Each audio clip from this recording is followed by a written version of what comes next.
பெரும்பாலும் மரணம் ஏன் நிகழ்கிறது அப்படிங்கிற கேள்விக்கு பலரும் கொடுக்கக்கூடிய விடை அப்படின்னு பார்த்தோம் அப்படின்னா, நமக்கான வேலை முடிந்தால் அந்த மரணமானது இவ்வுடலுக்கு ஏற்படும் அப்படிங்கிறது தான் அதற்கான பதிலாக இருக்கும். இவ்வுடலுக்கு ஏற்படும் அப்படிங்கிறது பொதுவாக நம்ம ஒரு புரிதல் இருக்கணும்.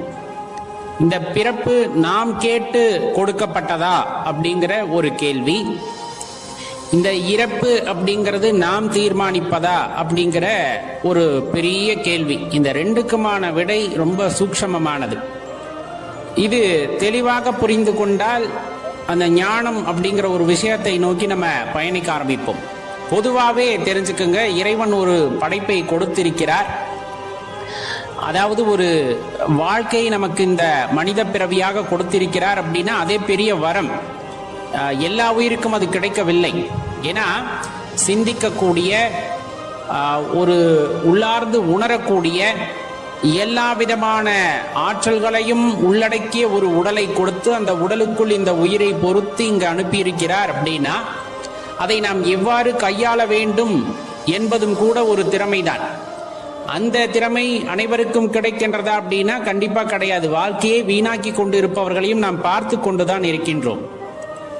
அப்ப இத எப்படியெல்லாம் தனக்கு சாதகமாக அல்லது இறைவன் கொடுத்த இந்த வாய்ப்பை எப்படியெல்லாம் பயன்படுத்துகிறார்கள் அப்படின்னு பார்த்தா, அந்த மூச்சு காற்று அப்படின்னு சொல்லக்கூடியது, இந்த பிராணன் அப்படின்னு சொல்லுவாங்க இல்லையா, அதனுடைய ஓட்டத்தை கண்காணித்து அதன் மூலமாக யோக பயிற்சி செய்து யோகத்திலே இந்த உடல் அழியாமல் செய்கின்ற வித்தையையும் சில பேர் செய்வார்கள்.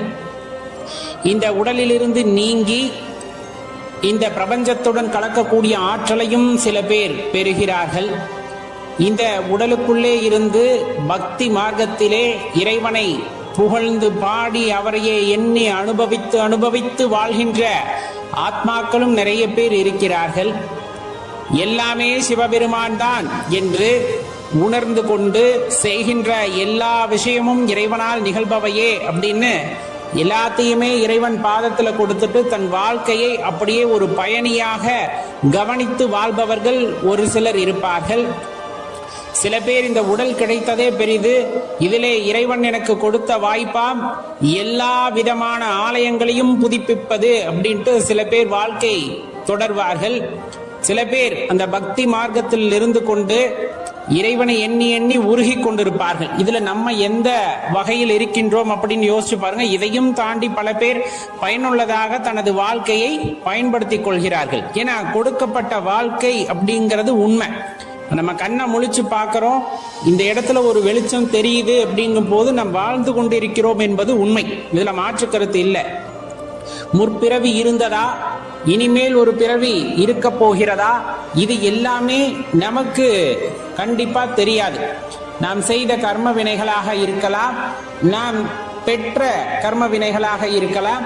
இதன் காரணமாக இன்னொரு பிறவி வரலாம், வராமல் போகலாம். முன்னொரு பிறவி இருந்திருக்கலாம், இல்லாமல் போகலாம். எல்லாம் இறைவனுக்கே சமர்ப்பணம்.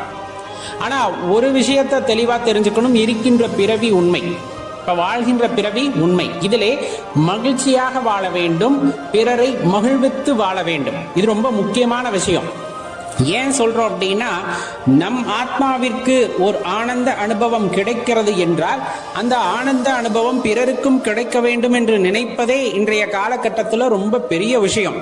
அவ்வாறு அவர்களுக்கு கிடைப்பதற்கான வழிவகைகளை காட்டுகின்றோம் என்றாலும் அது அதனினும் சிறப்பாகவே கருதப்படும் அப்படின்னா அதுல எந்த சந்தேகமும் நீங்கள் கொள்ள வேண்டாம். அப்ப நம்ம பிறருக்கு வழிகாட்டுதல் அப்படிங்கிறது ரொம்ப அவசியம்.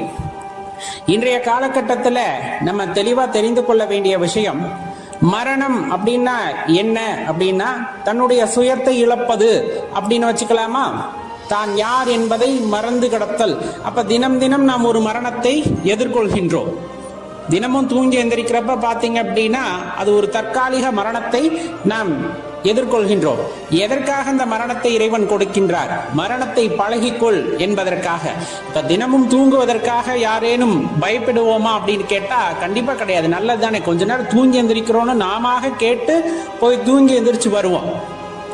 ஆனா நிரந்தர உறக்கம்னு ஒண்ணு வரும் இல்லையா, அதை பார்த்தா பயப்படாதவங்க யாருமே இருக்க மாட்டாங்க.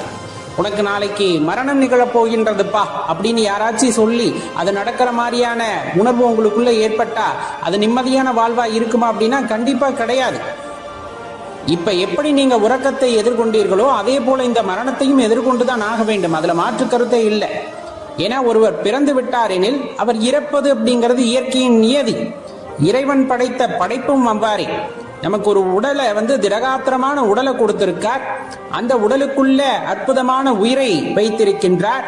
அந்த அற்புதமான உயிரை வைத்துக்கொண்டு நாம் என்னவெல்லாம் செய்ய வேண்டுமோ, நாம் என்ன காரணத்திற்காக இவ்வுலகத்திற்கு வந்தோமோ அவை அனைத்தையும் அறிந்து கொண்டு அவ்வினைகளை நாம் ஆற்ற வேண்டும். இறைவனின் திருக்கூத்தை காண்பதற்கு முயற்சி செய்தல் வேண்டும். தாம் யார் என்பதை உணர்ந்து கொள்வதற்கான அந்த ஒரு முனைப்பில் ஈடுபட வேண்டும். இவை யாவும் செய்ய வேண்டும். இதையாவும் செய்யாமல் புறப்பொருட்களை சேர்ப்பதும் புறப்பொருட்களிலே மூழ்கி கிடைப்பதும் அந்த காமத்திலே திளைத்திருப்பதும் இது எல்லாமே எங்க கொண்டு போய் சேர்த்துரும் அப்படின்னா கீழான பிறவியை நோக்கி சேர்த்துவிடும். எதற்காக வந்தாயோ அவ்வேலையை விட்டுவிட்டு தேவையில்லாத வேலைகளை எல்லாம் செய்து அதனால் மீண்டும் மீண்டும் பிறவி எடுக்கின்ற அந்த அற்பமான சூழ்நிலைக்கு நாம் தள்ளப்படுவோம் அப்படிங்கிறத தெரிந்து கொண்டால் நாம் அந்த மாதிரி விஷயங்களில் ஈடுபடுவோமா அப்படின்னு கேட்டா கண்டிப்பா ஈடுபட மாட்டோம். எப்ப இந்த ஞானம் நமக்கு கிடைக்கும், எப்ப இந்த தெளிவு நமக்கு கிடைக்கும் என்பதை யோசித்து பாருங்களேன். யாரேனும் ஒருவர் அனுபவசாலியாக இருந்து நமக்கு எடுத்துரைக்கும் பொழுது கண்டிப்பா ஒரு சில விஷயத்தை புரிந்து கொள்வோம். அனுபவசாலினா அப்ப மரணித்து பிறப்பவர்களோ அல்லது நான் பலமுறை மரணித்து பிறந்திருக்கின்றேன் என்று யாராவது ஒருவர் சொல்லும் பொழுதுதான் அது அனுபவசாலியாக இருக்க முடியும். அவ்வாறு யாரையும் நாம் காண முடியாது. ஆனால் வாழ்ந்த மகான்கள் அதே போல சித்த பெருமக்கள் சில சூக்ஷ்ம குறிப்புகளின் மூலமாக சில விஷயங்களை நமக்கு எடுத்து சொல்லி இருக்கிறார்கள் என்னும் பொழுது வாழும் பொழுதே எவ்வாறு வாழ வேண்டும், தன்னை உணர்தல் என்றால் என்ன, இந்த மூச்சு காற்றை எவ்வாறு பழக்க வேண்டும், இந்த மாதிரி பல விஷயங்கள். ஆனா எல்லாமே எல்லாத்துக்கும் ஒத்து வருமா அப்படின்னா அதுவும் கிடையாது.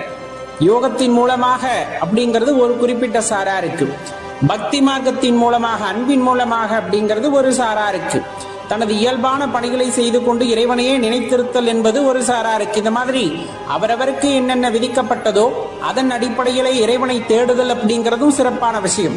ஏன்னா என்னால முடியாத ஒரு விஷயத்தை நான் தொடர்ந்து முயற்சி செய்து கொண்டிருக்கின்றேன் அப்படின்னா கஷ்டம்.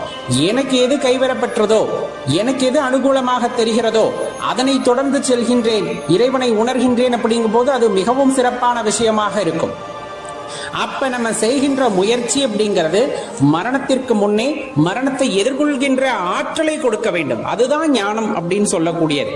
நாளைக்கு மரணம் வரப்போகிறது அப்படின்னா அதை மகிழ்ச்சியோடு எதிர்கொள்கின்ற ஒரு சூழ்நிலை நமக்கு வாய்க்க பெறுகிறது, அல்லது அந்த மனமானது நமக்கு கிடைக்கின்றது அப்படின்னா அதை விட அற்புதமான தெளிவு அப்படிங்கிறது இந்த உலகத்துல வேறு எதுவுமே கிடையாது.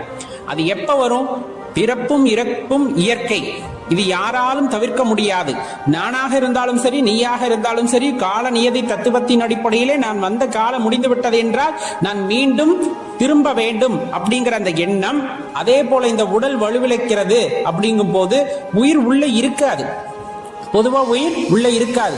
உடைஞ்சு போன குடிசையிலும் அது ரொம்ப இடிஞ்சு போன வீட்டிலும் நான் தங்குவோமா அப்படின்னா கண்டிப்பா கிடையாது. அதை விட்டுட்டு வேற வீட்டை தேடி போவோம், இல்லைன்னா அதை இடிச்சுட்டு புதுசா கட்டுவோம்.